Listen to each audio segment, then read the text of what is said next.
माँ सीता के चरणों में।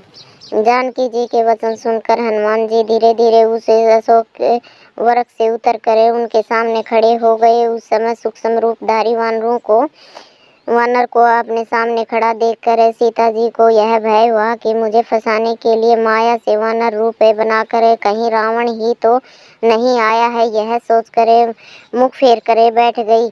तब हनुमान जी ने सीता जी के चरणों में प्रणाम करते हुए कहा कि माँ, मैं श्री रामचंद्र जी का दूत हूँ। मैं करुणा निधान श्री राम की शपथ खाकर सत्य कहता हूँ कि यह मुद्रिका मैं ही लाया हूँ। श्री राम ने इसे पहचान के लिए दी है। मैं कौशलाधिपति श्री राम का दास सुग्रीव का मंत्री तथा पवन देव का पुत्र हूँ। यह सुनकर सीता जी ने कहा, तुम जो कहते हो कि मैं श्री राम का दास हूँ तो भला वानर और मनुष्यों में मित्रता कैसे हो सकती है। तब हनुमान जी ने जैसे संग हुआ था वह संपूर्ण कथा कही। मनुष्यों में मित्रता। हनुमान जी के प्रेम युक्त वचन सुनकर सीता जी के मन में विचार उत्पन्न हो गया। उन्होंने हनुमान समझ लिया कि यह श्री रघुनाथ जी का दास ही है, भगवान का अनन्य सेवक जानकर सीता जी के मन में श्री हनुमान के प्रति गाढ़ी प्रीति उत्पन्न हो गई। उनके नेत्रों से प्रेमाश्रु छलकने लगी तथा शरीर पुलकित हो गया। वे हनुमान से कहने लगी, कपिवर तुम मेरे प्राण दाता हो। हे दात, मैं तुम्हारी ऋण से ऊर्ण नहीं हो सकती। अब तुम्हें राघवेंद्र सरकार तथा उनके अनुज लक्ष्मण का समाचार सुनाओ। क्या कभी वे मुझे अबला को भी स्मरण करते हैं? क्या कभी उनके कोमल शरीर को देखकर मेरी आंखें भी तरपत हो सकेंगी? ऐसा कहते कहते उनके नेत्र भर गए, आवाज भर्रा गई। किसी तरह से अपने आप को संभाल कर उन्होंने कहा कि हनुमान, मुझे दुख है कि सर्वसमर्थ होने पर भी मेरे प्राणनाथ ने मुझे भुला दिया।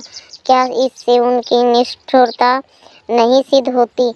सीता जी को विरह से परम व्याकुल देखकर श्री हनुमान जी ने कहा, माता, कृपा के दाम श्री रघुनाथ जी के मैं अपने अनुज लक्ष्मण सहित सकुशल हूँ, परंतु आपके वियोग के दुख से सदैव ही दुखी रहते हैं। प्रभु श्री राम के हृदय में आपके प्रति आपसे दूना प्रेम है। ऐसा कहते कहते हनुमान जी का कंठ गदगद हो गया और आंखों से प्रेमाश्रु छलकने लगी। फिर धैर्य धारण कर कहने लगे कि माँ, भगवान श्री राम ने कहा है कि मन का दुख कह डालने से कुछ घट जाता है, पर कहूँ किससे?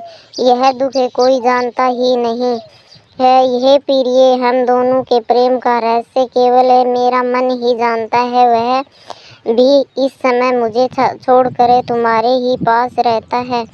बस मेरे प्रेम का रहस्य इतने में ही समझ लो। इतना सुनते ही श्री जानकी जी प्रभु के प्रेम में ऐसे मगन हो गई कि उन्हें अपने शरीर की सुधि भी न रही।